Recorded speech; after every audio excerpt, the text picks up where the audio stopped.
নবী নবী করে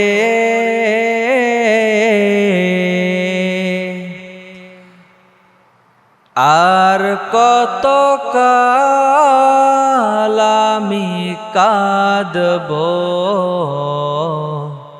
নবী নবী করে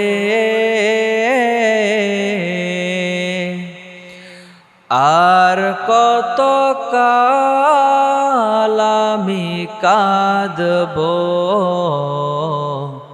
নবী নবী করে আর কত কাল আমি কাঁদব। এইবার আব্দুল্লাহ আল্লাহর নবী, বিশ্ব নবী, মায়ার নবী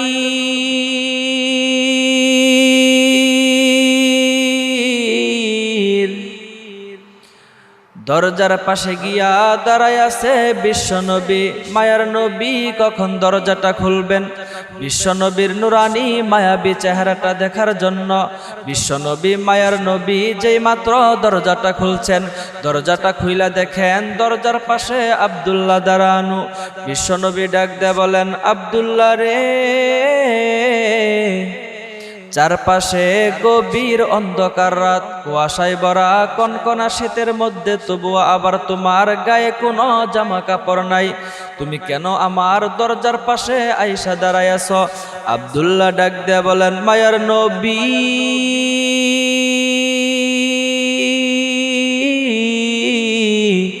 ইসলাম ধর্ম গ্রহণ করার কারণে, আপনার দরবারে আসার কারণে আমার চাচা আমাকে সকল প্রকার সম্পত্তি থেকে বঞ্চিত করেছে। শুধু তাই নয় গো নবী, আমার গায়ে যে জামা কাপড় ছিল ওটাই না খুইলা ফেলাইছে। কোন রকম মায়ের কাছে যাইয়া ছোট্ট একটা কাপড় নিয়া আপনার দরজার পাশে আইসা দাঁড়ায় আছি নবীজি। ইয়া রাসূলুল্লাহ, ইয়া হাবিবাল্লাহ, ও নবীজি, আপনি কখন দরজাটা খুলবেন? আপনার নুরানি চেহারাটা দেখব। ওগো নবীজি, আল্লাহর নামের কসম কইরা কই, আপনার নুরানি চেহারাটা দেখার সাথে সাথে আমি আব্দুল্লাহর মনের ভিতর যে দুঃখ জ্বালা ছিল, নবীজি গো, সকল দুঃখ জ্বালা নিমেষের মধ্যে দূর হয়ে গেছে। বিশ্ব নবী মায়ার নবী নিজের ঘরের ভিতরে যাইয়া আব্দুল্লাহর জন্য দুইটা জামা আইনা। বিশ্ব নবী মায়ার নবী আব্দুল্লাহকে ডাক দেয়া বলেন, আব্দুল্লাহ রে, এই নে আমার ব্যবহারের জামা। আব্দুল্লাহ বিশ্ব নবীর জামা পাইয়া বড় খুশি। জামা চোখে লাগায়, কপালে লাগায়, গালে লাগায়, চুমায় চুমায়। আব্দুল্লাহ নবীজির দরজা ছেড়ে যায় না। বিশ্ব নবী ডাক দেয়া বলেন, আব্দুল্লাহ রে, তুমি আমার কাছে আরো কোনো কিছু চাবা কিনা? তুমি আমার কাছে কোনো কিছু চাও কিনা? বিশ্ব নবীর কথা শুনে আব্দুল্লাহ ডাক দেয়া বলেন, মায়ার নবী,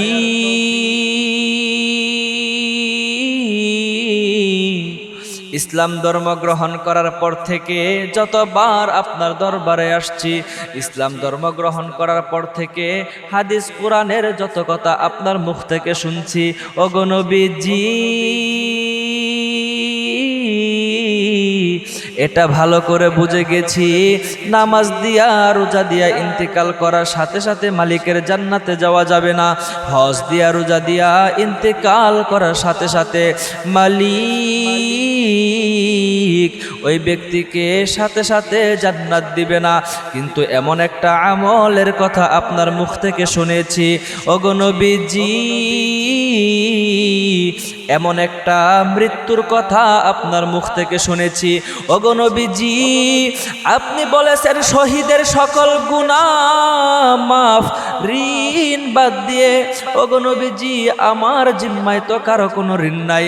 ওগো নবীজি, আপনি বলেছেন শহীদের সকল গুনাহ মাফ, ঋণ বাদ দিয়ে, আমার তো কোনো ঋণ নাই, সুতরাং আমি শহীদ হইতে চাই। ওগো নবীজি, ইয়া রাসূলুল্লাহ, ইয়া হাবিবাল্লাহ, আপনি বলেছেন শাহাদতের মৃত্যু যে বান্দার কপালে নসিব হবে সে ইন্তিকাল করার সাথে সাথে মালিকের জান্নাতে চলে যাবে। ওগো নবীজি, আপনি মালিকের শ্রেষ্ঠ নবী, আপনি মালিকের পেয়ারা নবী, আপনি মালিকের শ্রেষ্ঠ হাবিব। ওগো নবীজি, আপনি হাত উঠাইয়া দোয়া করলে মালিক সে হাত কখনো খালি হাতে ফিরাইয়া দেয় না। ওগো নবীজি, আপনি একটু দোয়া করুন না, আল্লাহ রব্বুল আলামিন যেন আমি আব্দুল্লাহকে শাহাদতের মৃত্যু দান করে। বিশ্বনবী দোয়া করছেন। ইতিমধ্যে তাবুকের যুদ্ধের দামামা বেজে গেছে। আব্দুল্লাহ সহ প্রত্যেকটা সাহাবী তাবুকের যুদ্ধের পথে রওয়ানা। সেখানে তুমুল বেগে যুদ্ধ, তুমুল বেগে লড়াই। মুসলমানদের ওই যুদ্ধের মধ্যে পরাজয় হয় নাই, মুসলমানদের বিজয় হয়েছে। আব্দুল্লাহ সহ সাহাবায়ে কেরাম যুদ্ধ থেকে ফেরার পথে আব্দুল্লাহ জ্বরে আক্রান্ত হইয়া সে জায়গায় ইন্তিকাল করেছে। সাহাবায়ে কেরাম দৌড়ায় আইসা বিশ্ব নবীর কাছে আইসা ডাক দেয়া বলেন, মায়ার নবী,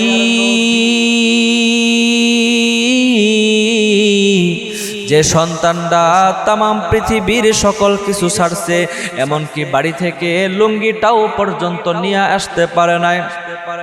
ওগো নবীজি, আব্দুল্লাহ তো শাহাদতের মৃত্যুর ইচ্ছায় তামাম পৃথিবীর সকল কিছু তুচ্ছ করে দিছে। ওগো নবীজি, সেই আব্দুল্লাহ তো রণাঙ্গনে শহীদ হয় নাই, আব্দুল্লাহ রাস্তার মধ্যে জ্বরে আক্রান্ত হইয়া ইন্তিকাল করেছে। ওগো নবীজি, তবে কি আব্দুল্লাহ শাহাদতের মৃত্যু থেকে মাহরুম হলো নাকি? বিশ্বনবী ডাক দেয়া বলেন, সাহাবীরা রে,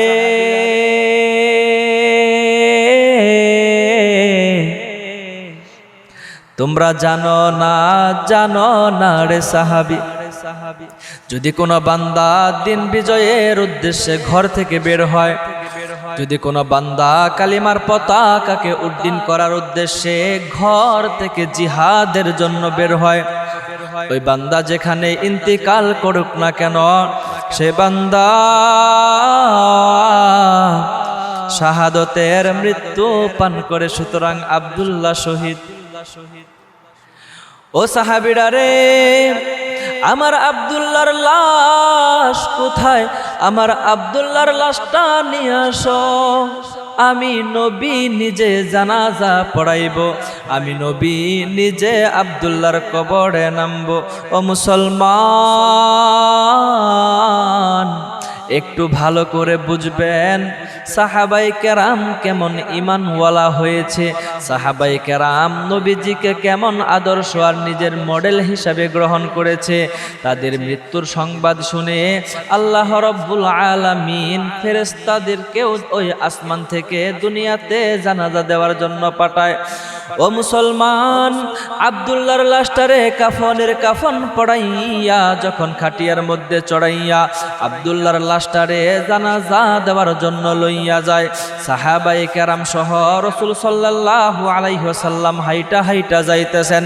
হঠাৎ করে সাহাবায়ে কেরাম লক্ষ্য করে দেখেন বিশ্ব নবী, মায়ার নবী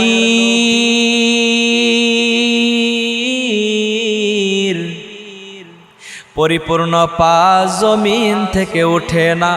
কেমন যেন বিশ্বনবী, মায়ার নবী নিজের পায়ের বৃদ্ধা আঙ্গুলের উপর ভর করে করে হাঁটে, পরিপূর্ণ পা জমিন থেকে ওঠে না।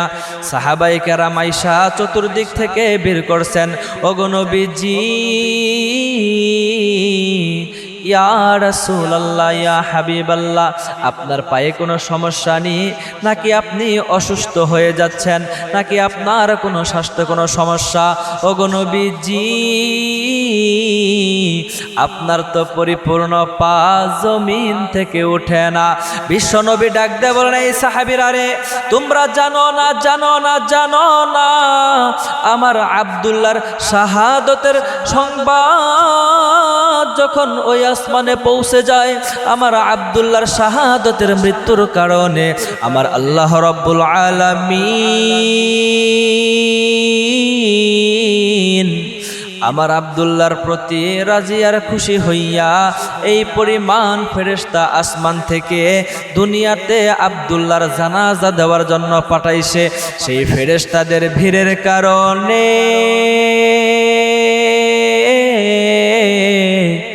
আমি মুহাম্মদ পরিপূর্ণ পা জমিন থেকে উঠাইতে পারি না।